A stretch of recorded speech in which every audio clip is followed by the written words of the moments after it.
Hola, ¿qué tal? Yo soy Alex y en esta ocasión les doy la bienvenida al canal. Vamos ahora a proceder a resolver un problema de un circuito cerrado directo, ¿no? Un problema de balance, como ya habíamos estado abordando problemas muy similares ya en videos anteriores. En esta oportunidad vamos a resolver un ejercicio muy similar. Bueno, pues el ejercicio dice de la siguiente manera. Para el circuito cerrado directo de molienda-ciclonaje que se muestra en la figura 1, la densidad relativa de pulpa de la alimentación y underflow de los ciclones, bueno, es de 1.35 y 1.92 respectivamente. El overflow del ciclón descarga 25% de sólidos en peso. El overflow descarga 80% menos 200 mallas Tyler y me indican que la densidad relativa del mineral es 2.8.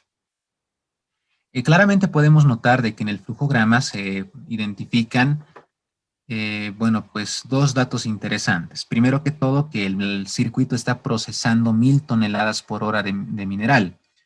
Sin embargo, no nos están dando la humedad de estas partículas, así que nosotros consideramos, por tanto, de que se tratan de partículas secas, 1000 toneladas de mineral seco por hora. Por otro lado, estamos también observando de que existen dos flujos, dos corrientes de agua fresca que se añaden al circuito. Una denotada con, bueno, pues la terminología Q sub 1 y también tenemos el caudal de agua fresca Q sub 2, ¿no? Que se estaría agregando acá al cajón bomba para poder diluir la descarga de este molino. Me dan también el porcentaje de sólidos en peso, ¿no? En el que se encontraría la pulpa dentro del molino. La densidad relativa de estos sólidos que se alimentan al circuito es de 2.8. Me están dando también otros datos que vamos a analizar más adelante y qué es lo que me piden calcular. Primero que todo, la razón de recirculación y carga circulante. Ya en videos pasados hemos indicado cuáles son las relaciones para poder determinar estos parámetros para el caso de un circuito cerrado directo. Me piden elaborar el balance sólido-agua del circuito. Eso quiere decir especificar los flujos másicos de agua, de pulpa y también de sólidos de cada corriente. Se pide también estimar los caudales Q sub 1 y Q sub 2 en metros cúbicos, podría ser por hora, ¿no? Y finalmente, y que de repente ahora va a ser la novedad de este video, estimar el diámetro de los ciclones y también el número de ciclones y la presión de trabajo debería de ser de 12 P6. Bueno, pues adicionalmente me están dando diámetros de ciclones Krebs disponibles en el mercado. Normalmente tenemos diámetros de 10 pulgadas, 15, 20, 26 y 30 que nos podría ofrecer un determinado fabricante, en este caso la firma Krebs, tiene ciclones con los diámetros que se especifican en la pantalla. En ese marco ahora vamos a ver cómo podemos interpretar los datos que el enunciado me está proporcionando para poder determinar primero que todo la razón de recirculación y la carga circulante. Bueno, pues hemos indicado de que lo más conveniente es poder hacerse un esquema del circuito para poder responder las preguntas que nos hacen, tal como pueden ver en pantalla. Además, también se ha recomendado colocar los datos que el enunciado nos está facilitando, pero ya en el circuito. Sabemos, por ejemplo, que tenemos que identificar además ciertas corrientes que son indispensables en todo circuito de molienda-ciclonaje. Estamos hablando de F, que es el flujo másico de sólidos frescos que ingresan al circuito, D, el flujo másico de sólidos en la descarga del molino, F sub C, el flujo másico de sólidos que alimenta la batería de ciclones, S, el flujo másico del underflow y O, el flujo másico de sólidos del overflow. Ahora ya podemos colocar los datos que el enunciado me facilita ya en este esquema. Sabemos que el overflow está descargando una pulpa con 25% de sólidos en peso y el 80% de las partículas de esta corriente tienen un tamaño menor a 75 micrones, que es el equivalente a 200 mallas Tyler. En ese marco ahora también podemos colocar, bueno, otros datos que en este caso me dan la densidad relativa de pulpa de la corriente del underflow y la densidad relativa de pulpa de la alimentación a la batería, ¿no? Que seguramente se han determinado tomando muestras de dichas corrientes y pesándolas en la balanza Marcy, por ejemplo. De esta manera, nosotros de forma directa podríamos hacer mediciones y determinar estas densidades relativas de pulpa. Pero además hemos indicado de que es muy importante identificar el tipo de circuito. De hecho, ya lo hicimos en la presentación anterior. Hemos indicado de que este es un circuito cerrado directo, otra vez debido a que la carga fresca primero ingresa a la etapa de molienda y después a la etapa de clasificación. Ahora, con estos datos, ¿cómo yo podría determinar la razón de recirculación y después la carga circulante? Recordar que la razón de recirculación se denota con la letra C, también puede ser la letra R. En realidad la notación no es tan importante, pero ya eso va a depender de cada uno. La razón de recirculación se define como la razón, ¿no?, de las partículas o del flujo másico de las partículas que retornan al molino, en este caso S, entre el flujo másico de sólidos frescos que ingresan al circuito, F. Para nosotros, esta es la relación de razón de recirculación. En otras palabras, tendríamos que conocer ambas corrientes, S y F, para poder determinar dicho valor. Así que tenemos que pensar entonces ahora cómo podríamos lograr aquello. Claramente notamos de que tenemos un porcentaje de sólidos en peso de esta corriente del overflow y también tenemos datos similares de las otras corrientes que describen esta operación de ciclonaje. Tenemos la densidad relativa de pulpa de Lander y la densidad relativa de la alimentación a la batería. En un video también anterior habíamos indicado de que las densidades relativas de pulpa, ¿no?, o en general las densidades de pulpa se relacionan estrechamente con el porcentaje de sólidos en peso con una expresión que habíamos indicado, ¿no?, con anterioridad. En otras palabras, al ya proporcionarnos la densidad de pulpa, o en estos casos la densidad relativa de pulpa, ya tendríamos de forma indirecta el porcentaje de sólidos en peso de estas corrientes. Si ya conocemos el porcentaje de sólidos en peso de las corrientes restantes de la operación de ciclonaje, podríamos elaborarnos bueno, pues balance de sólidos y un balance de pulpa para poder determinar justamente cuánto es el flujo másico de sólidos del underflow y adicionalmente cuánto es el flujo másico de sólidos de la alimentación a la batería. Es recordarles de que nosotros consideramos estado estacionario. Eso quiere decir que todos los sólidos que ingresan al circuito deben ser igual a todos los sólidos que salen del circuito. Como solo tenemos una corriente de entrada de sólidos secos, ¿no?, que está definida por F, que llegaría a ser de 1000 toneladas por hora, eso quiere decir que las 1000 salen por esta única corriente de salida del overflow. Ingresan 1000 toneladas por hora de sólidos secos al circuito y salen también estas 1000 toneladas por hora de sólidos en forma de pulpa, por supuesto, en esta corriente del overflow. Eso ya quiere decir de que ya contamos con el flujo másico de sólidos, ¿no?, del overflow, ya conocemos el valor de O, y ahora ya resultaría mucho más sencillo podernos plantear un sistema de ecuaciones, ¿no?, a partir de un balance de pulpa y un balance de sólidos. Ahora nosotros ya habíamos explicado, ¿no?, cómo se determina la carga circulante, y en el caso particular de un circuito cerrado directo, la carga circulante hemos indicado que es una función de la razón de recirculación, ¿no?, la que se denota con la ecuación 1. La ecuación 2 es la que, bueno, pues describe la relación para poder estimar la carga circulante. Esta carga circulante habíamos indicado de que, bueno, pues es una expresión que no la vamos a explicar ahora porque ya habíamos indicado de dónde se deduce, cuál es la definición de la misma en un video pasado. En ese marco ya sabemos de que la carga circulante para un circuito cerrado directo va a depender de la razón de recirculación y en otras palabras, ya teniendo esta razón de recirculación C, ya conoceríamos la carga circulante. Bueno, pues es importante considerar ambas ecuaciones y ahora vamos a ver cómo determinar dicha razón de recirculación mediante el balance sólido-líquido que les había planteado al principio. Primero que todo, tenemos que estimar el porcentaje de sólidos en peso de las corrientes underflow y alimentación a la batería de ciclones. Para eso tenemos que nosotros valernos de las densidades de pulpa que nos están proporcionando. En realidad lo que nos dan son densidades relativas, pero sabemos que las densidades relativas para el caso de pulpas, bueno, se determinan considerando la densidad del agua como patrón, por tanto, de forma indirecta ya nos están proporcionando la densidad de pulpa, no propiamente dicho. Entonces, para poder estimar ese porcentaje de sólidos en peso de dichas corrientes, tenemos que recurrir a esta expresión que relaciona justamente la densidad de pulpa con la fracción de sólidos en peso, ¿no?, que en otras palabras es el porcentaje de sólidos en peso solamente expresado en tanto por uno. Esta expresión, bueno, pues mediante un simple despeje, ¿no?, de F sub S, nos va a permitir encontrar la relación que se encuentra en el recuadro rojo. Esto debido a que F sub L es 1 menos F sub S, ¿no es cierto?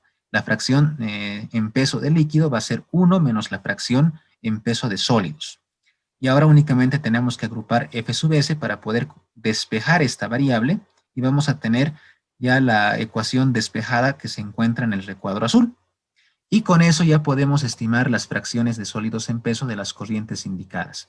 La fracción de sólidos en peso de la alimentación a la batería de ciclones va a ser de 0.4033, porque sabemos que su densidad de pulpa es 1.35, la densidad de los sólidos 2.8, y la densidad del agua, que es, bueno, pues prácticamente la unidad, ya nos permitirían a nosotros determinar ambas fracciones.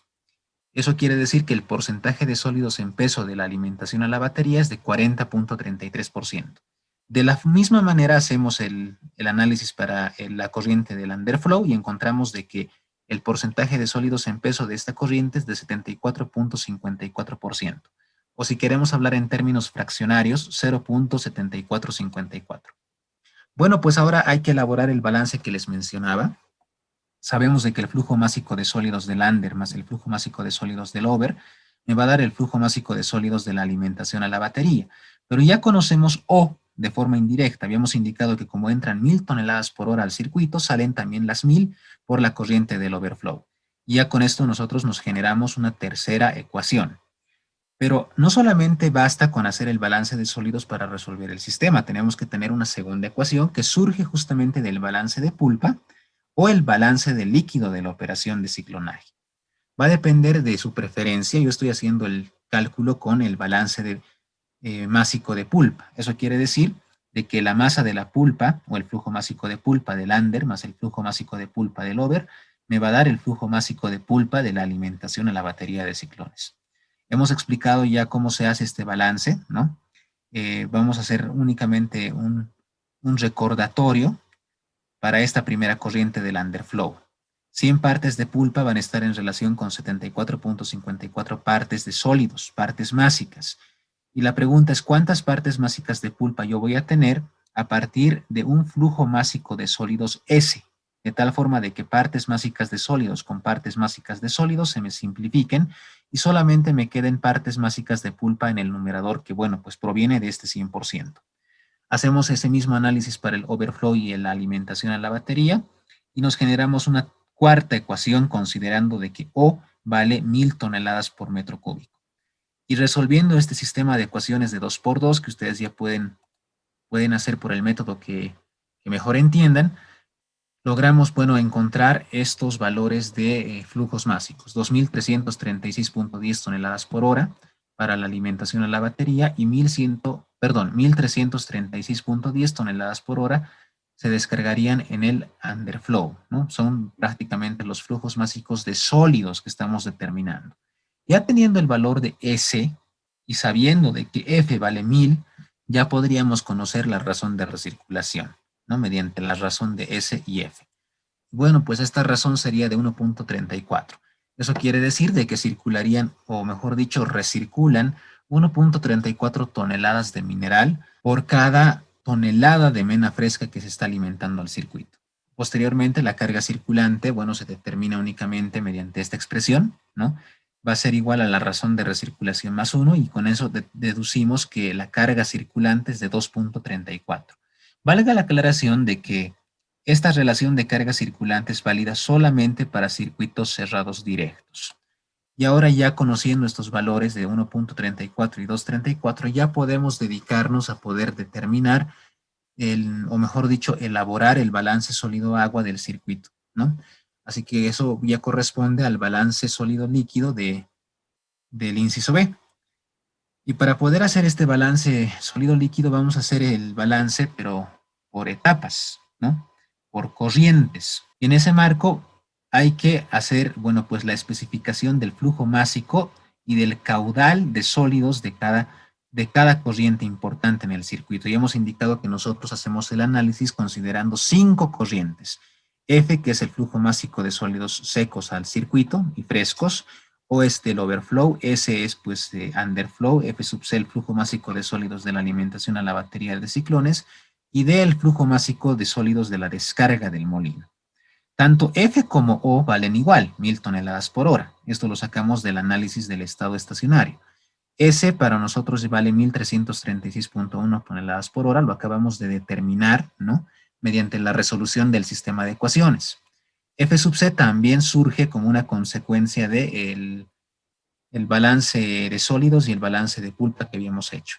Y si nos fijamos en ya en la corriente de descarga del molino, deducimos que, bueno, pues D, ¿no? La descarga, va a ser igual a la sumatoria de S más F, ¿no? O sea, 1336 más 1000. Y bueno, pues eso para nosotros va a ser igual a, vamos a ver, 2336.1 toneladas por hora. Ya teniendo los flujos másicos de sólidos de cada corriente, también podemos aprovechar en determinar el caudal de sólidos de dichas corrientes, únicamente utilizando la densidad, en este caso del mineral. Recordarán que esta densidad para nosotros era de 2.8. Podemos decir tonelada por metro cúbico, ¿no? Y bueno, pues como ustedes ya sabrán, la densidad se define como la relación del flujo másico de sólidos al caudal de sólidos, de ahí podemos despejar el caudal de sólidos, ¿no? Estamos haciendo esta definición para los sólidos por si acaso. Y ya con el caudal, ¿no? Con la relación de caudal, sabemos de que el caudal sería igual a la relación del flujo másico de sólidos entre la densidad. Si dividimos cada corriente entre 2.8, vamos a generar la columna de la derecha, que correspondería a los caudales de sólidos en metros cúbicos por hora. Ahora tenemos que ver cómo elaborar el balance del líquido, ¿no? Y el balance del líquido, bueno, pues ya se puede determinar de la siguiente manera, determinando los caudales de agua, ¿no? Pero esta vez para cada corriente. Primero podemos hacer el análisis para la descarga del molino de bolas. El caudal de agua de la descarga. ¿Por qué el caudal de agua de la descarga? Porque sabemos que el molino está descargando una pulpa con 65% de sólidos en peso. Estos 65 nos lo están especificando ya en el flujograma que nos proporcionan, en el circuito de la figura que el enunciado me está facilitando. Así que como ya conozco yo cuál es el flujo másico de sólidos de la descarga, 2336.1 toneladas por hora, yo sé que este tonelaje se relaciona con 65 partes másicas de sólidos, de tal forma de que partes másicas de sólidos con toneladas, bueno, de sólidos se me simplifiquen. Y bueno, pues 100 menos 65 para mí representa el porcentaje en masa de agua de esta corriente de descarga. O sea que yo sé que 100 menos 65 partes másicas de agua están en relación con 65 partes másicas de sólidos. Y la pregunta es, ¿cuántas partes másicas de agua habrán si yo cuento con 2.336.1 toneladas por hora de sólidos? De tal manera de que en el corchete yo ya estoy determinando el flujo másico de agua de esta corriente, vale la aclaración.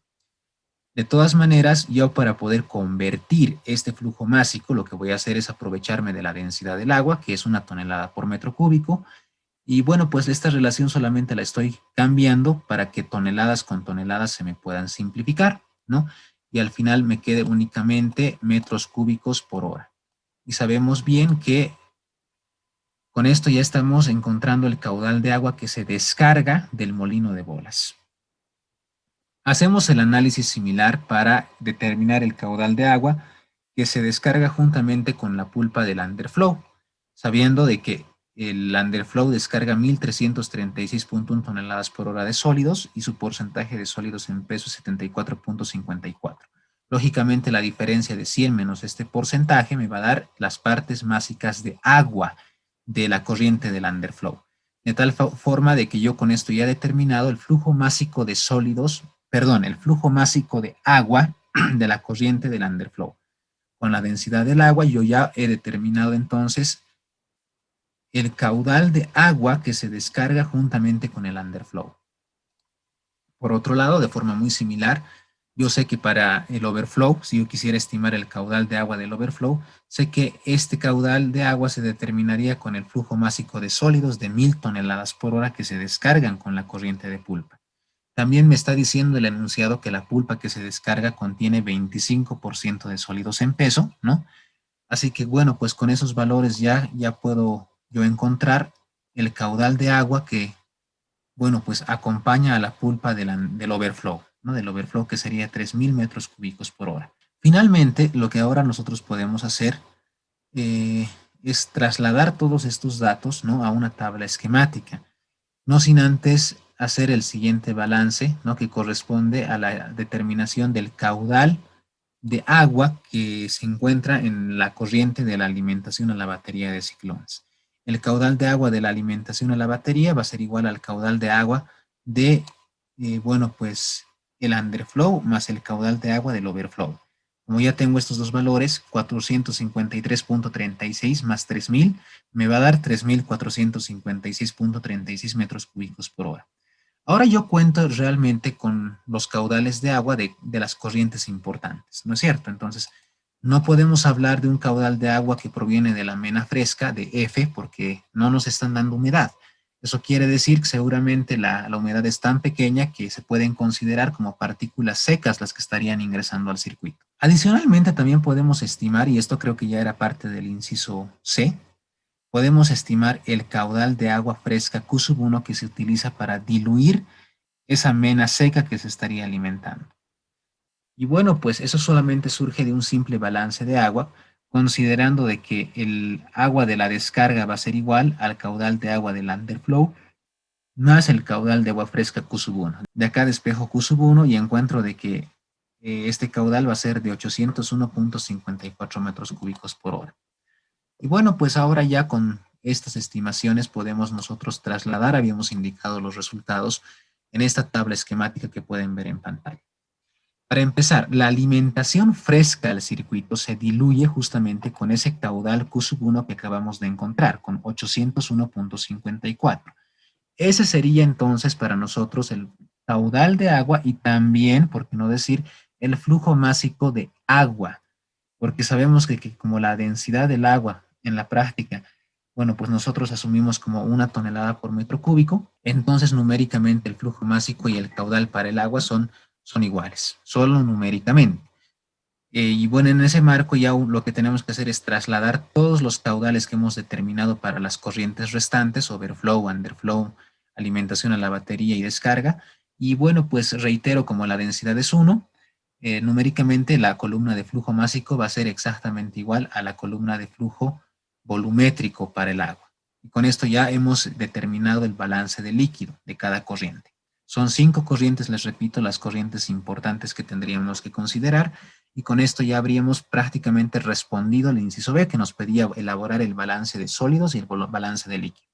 Pero adicionalmente podemos también elaborar un balance de pulpa, donde tenemos que colocar en una tabla esquemática los siguientes ítems: el flujo másico de sólidos, el caudal y también la densidad de pulpa, ¿no? Y eso ya no es complicado porque como ya contamos con los balances de sólido y líquido, para determinar estos flujos másicos de pulpa de cada corriente únicamente hay que sumar los flujos másicos de sólidos y líquido. Por ejemplo, si yo quiero determinar el flujo másico de pulpa del underflow, lo que tengo que hacer es sumar, ¿no?, el flujo másico de sólidos del under, que sería 1336.1 toneladas por hora, con el flujo másico de agua del under, que sería 456.36. La suma de ambas corrientes, ¿no?, ya hablando en términos de flujo másico y también de flujo volumétrico, me van a dar como consecuencia la primera y segunda columna de este balance, ¿no? Vamos a tener los flujos másicos de pulpa, 1792.46 para la corriente que estamos estudiando, y de forma muy similar hacemos el análisis para estimar el caudal de pulpa, 933.54. Y de forma muy similar para cada corriente. Ya tendríamos estas dos columnas. Ya con estas dos columnas, si yo divido el flujo másico entre el caudal, lo que yo voy a obtener es la densidad de pulpa. ¿Y cómo validamos que nuestro balance de repente está bien? Porque obtenemos densidades de pulpa de la alimentación a la batería y de el underflow que son prácticamente iguales a los datos que nos estaban proporcionando en el enunciado. Así que con esto ya estamos cerrando, si vale el término, parte del balance, y concluimos de que los resultados que hemos obtenido son coherentes. Y con esto ya, pues, con esto ya está más que resuelto el inciso B.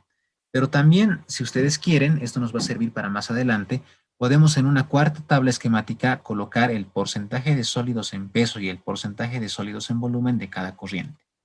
Y esos porcentajes sí no son complicados de determinar, únicamente hay que seguir la relación. Por ejemplo, para el porciento sólidos en peso, únicamente hay que dividir el flujo másico de sólidos entre el flujo másico de pulpa por 100.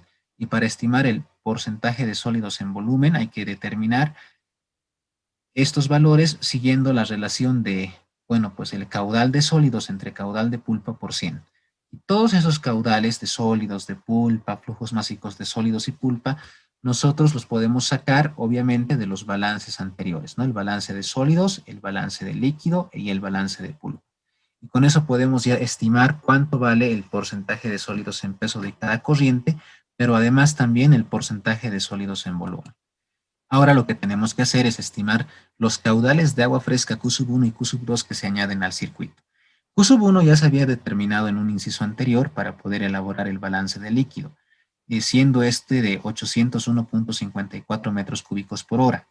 Y ahora el caudal de agua fresca Q2, bueno, pues se puede determinar mediante un simple balance en el circuito. Si retrocedemos a este circuito de acá, encontramos de que el caudal, miren, de la alimentación a la batería, el caudal de agua que se encuentra en este corriente de pulpa, va a ser igual a la sumatoria del caudal de agua de la descarga más el caudal de agua fresca Q2. De ese análisis surge la ecuación que estábamos viendo con anterioridad, la que, bueno, pues se aprecia ahora en este recuadro azul.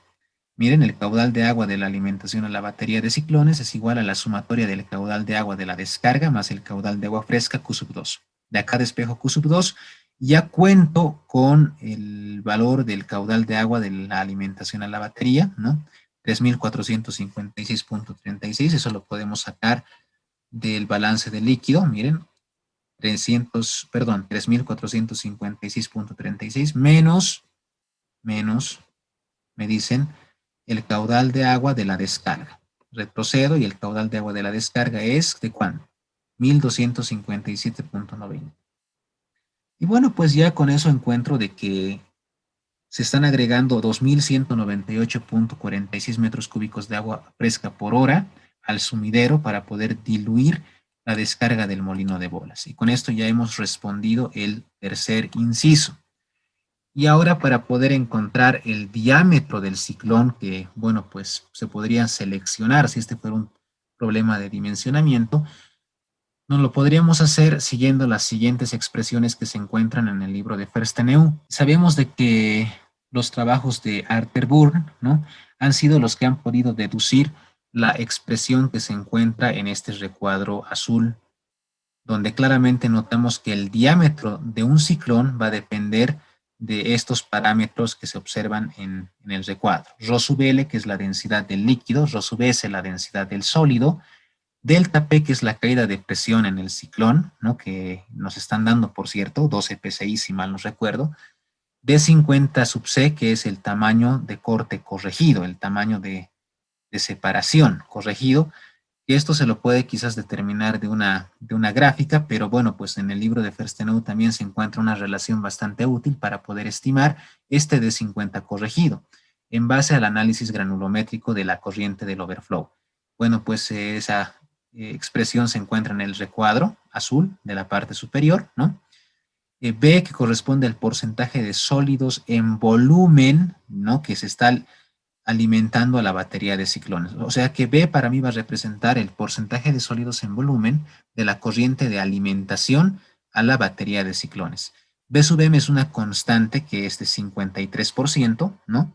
Si uno quiere saber de dónde surge esta relación, cómo se deduce, uno puede consultar el libro de Verstenow.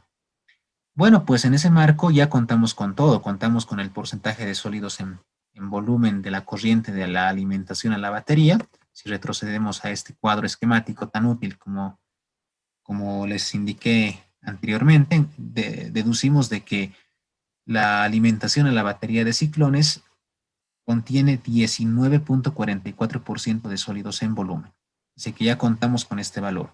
B sub M vale para nosotros 53%, que es una constante que surge justamente de la deducción de esta expresión, que reitero, pueden ustedes encontrar en el libro de Verstenow. El D50, bueno, pues se calcula con esta expresión de aquí. Ahorita vamos a explicar cómo. Delta P es 12 PSI, ¿no? lo tenemos que convertir lógicamente a kilopascales, ¿no? Esta expresión de D50 corregido me va a dar un tamaño en micrones, ya contando con la densidad de sólido y líquido, que es 2.8 y 1 respectivamente, ya podemos nosotros emplear esta expresión para estimar el diámetro de un ciclón. Pero no sin antes determinar el D50 corregido. El D50 corregido va a depender del tamaño nominal o referencial y del porcentaje acumulativo pasante de este tamaño, ¿no? El percent passing, ¿no? Que está simbolizado con la letra YD, y el tamaño nominal de referencia con la terminología DY. En ese marco nosotros sabemos de que esos tamaños y ese porcentaje acumulativo pasante se puede determinar mediante el análisis de la malla de control. Y justamente me dice el enunciado que el overflow está descargando partículas con 80%, ¿no? A menos 200 mallas Taylor. Eso quiere decir con un tamaño menor a 75 micrones, porque para reemplazar en esa expresión del D50 corregido tenemos que manejar el tamaño, no la malla. Así que en lugar de 200, lógicamente tenemos que colocar en la fórmula 75 micrones, que es el tamaño equivalente a ese número de malla. Y haciendo eso, bueno, encontramos que el tamaño de separación corregido de este ciclón o de estos ciclones en general va a ser de 93.75 micrones. Ya teniendo este valor, lo sustituimos en esta relación de diámetro. Cuidar siempre que este D50 tiene que estar en micrones, la presión tiene que estar en kilopascales, por eso ya estamos haciendo la conversión aquí adentro de PSI a kilopascales. Las densidades tienen que estar, bueno, pues en toneladas por metro cúbico o se pueden considerar como densidades relativas directamente. Haciendo todo esto encontramos de que el diámetro va a ser de 85.75 centímetros. Si convertimos este tamaño, ¿no? en pulgadas, encontramos de que 85.75 centímetros equivalen a 33.76 pulgadas.